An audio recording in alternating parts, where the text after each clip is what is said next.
राम राम राम राम राम राम राम राम राम नारायण नारायण। साधक से भूल यह होती है कि वह प्राणियों और पदार्थों से तो ममता को हटाने की चेष्टा करता है, पर अपने शरीर, मन, बुद्धि और इंद्रियों से ममता हटाने की ओर विशेष ध्यान नहीं देता। इसीलिए वह सर्वथा निर्मम नहीं हो पाता।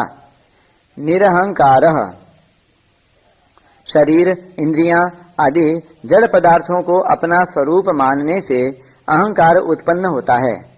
भक्त की अपने शरीर आदि के प्रति किंचन मात्र भी अहम बुद्धि न होने के कारण तथा केवल भगवान से अपने नित्य संबंध का अनुभव हो जाने के कारण उसके अंतःकरण में स्वतः श्रेष्ठ, दिव्य, अलौकिक गुण प्रकट होने लगते हैं। इन गुणों को भी वह अपने गुण नहीं मानता, प्रत्युत दैवी संपत्ति होने से भगवान के ही मानता है।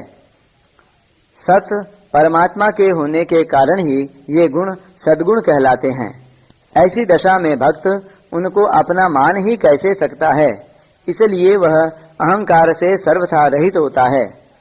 सम दुख सुखः भक्त सुख दुखों की प्राप्ति में सम रहता है, अर्थात अनुकूलता प्रतिकूलता उसके हृदय में राग द्वेष हर्ष शोक आदि विकार पैदा नहीं कर सकते।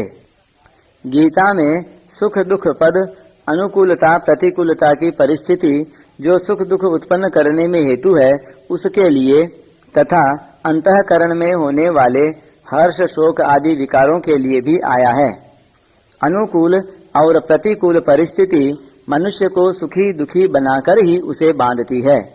इसलिए सुख दुख में सम होने का अर्थ है अनुकूल या प्रतिकूल परिस्थिति आने पर अपने में हर्ष शोक आदि विकारों का न होना। भक्त के शरीर, इंद्रियां, मन, सिद्धांत आदि के अनुकूल या प्रतिकूल प्राणी, पदार्थ, परिस्थिति, घटना आदि का संयोग या वियोग होने पर उसे अनुकूलता और प्रतिकूलता का ज्ञान तो होता है, पर उसके अंतःकरण में हर्ष शोक आदि कोई विकार उत्पन्न नहीं होता। यहाँ यह बात समझ लेनी चाहिए कि किसी परिस्थिति का ज्ञान होना अपने आप में कोई दोष नहीं है, प्रत्युत उससे अंतःकरण में विकार उत्पन्न होना ही दोष है। भक्त राग द्वेष हर्ष शोक आदि विकारों से सर्वथा रहित होता है। जैसे प्रारब्ध अनुसार भक्त के शरीर में कोई रोग होने पर उसे शारीरिक पीड़ा का ज्ञान अनुभव तो होगा, किंतु उसके अंतःकरण में किसी प्रकार का विकार नहीं होगा। क्षमी अपना किसी तरह का भी अपराध करने वाले को किसी भी प्रकार का दंड देने की इच्छा न रखकर उसे क्षमा कर देने वाले को क्षमी कहते हैं। भक्त के लक्षणों में पहले अद्वेष्टा पद देकर भगवान ने भक्त में अपना अपराध करने वाले के प्रति द्वेष का अभाव बताया। अब यहाँ क्षमी पद से यह बताते हैं कि भक्त में अपना अपराध करने वाले के प्रति ऐसा भाव रहता है कि उसको भगवान अथवा अन्य किसी के द्वारा भी दंड न मिले। ऐसा क्षमा भाव भक्त की एक विशेषता है। संतुष्टः सततम जीव को मन के अनुकूल प्राणी, पदार्थ, घटना, परिस्थिति आदि के संयोग में और मन के प्रतिकूल प्राणी, पदार्थ, घटना, परिस्थिति आदि के वियोग में एक संतोष होता है। ऐसे संतोषी के लिए भागवतकार कहते हैं, सदा संतुष्ट मनसः सर्वाः सुखमया दिशः शर्करा कंटकादिभ्यो यथोपानत पदः शिवम। जैसे पैरों में जूते पहनकर चलने वाले को कंकड़ और कांटों से कोई भय नहीं होता, ऐसे ही जिसके मन में संतोष है उसके लिए सर्वदा सब जगह सुख ही सुख है, दुख है ही नहीं। विजातीय और अनित्य पदार्थों से होने के कारण यह संतोष स्थायी नहीं रह पाता। स्वयं नित्य होने के कारण जीव को नित्य परमात्मा की अनुभूति से ही वास्तविक और स्थायी संतोष होता है। भगवान को प्राप्त होने पर भक्त नित्य निरंतर संतुष्ट रहता है, क्योंकि न तो उसका भगवान से कभी वियोग होता है और न उसको नाशवान संसार की कोई आवश्यकता ही रहती है। अतः उसके असंतोष का कोई कारण ही नहीं रहता।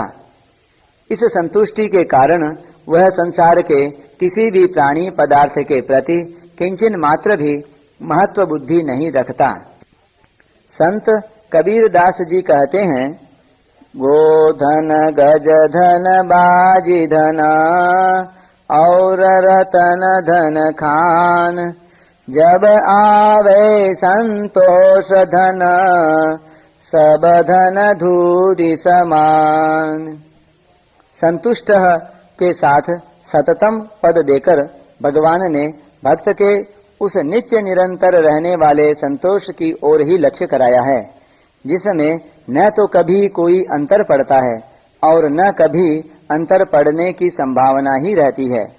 कर्मयोग, ज्ञान योग या भक्ति योग, किसी भी योग मार्ग से सिद्धि प्राप्त करने वाले महापुरुष में ऐसी संतुष्टि जो वास्तव में है निरंतर रहती है। योगी भक्ति योग के द्वारा परमात्मा को प्राप्त नित्य निरंतर परमात्मा से संयुक्त पुरुष का नाम यहाँ योगी है। वास्तव में किसी भी मनुष्य का परमात्मा से कभी वियोग हुआ नहीं है, नहीं हो सकता नहीं और संभव ही नहीं। इस वास्तविकता का जिसने अनुभव कर लिया है वही योगी है।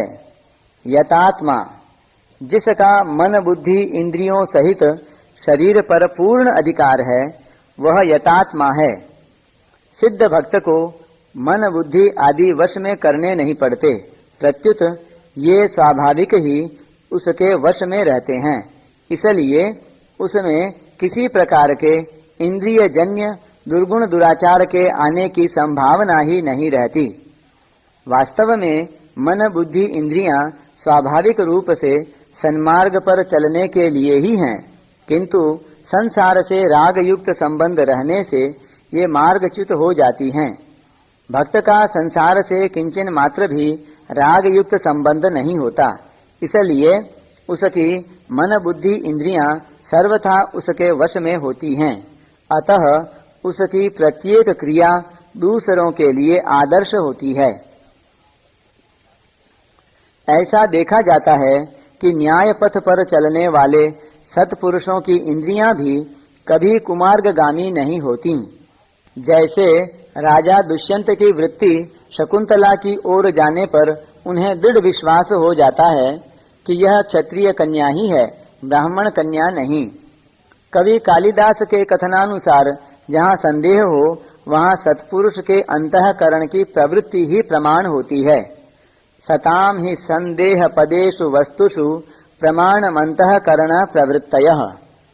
जब न्यायशील सत्पुरुष की इंद्रियों की प्रवृत्ति भी स्वतः कुमार्ग की ओर नहीं होती, तब सिद्ध भक्त जो न्याय धर्म से कभी किसी अवस्था में च्युत नहीं होता, उसकी मन बुद्धि इंद्रियां कुमार्ग की ओर जा ही कैसे सकती हैं।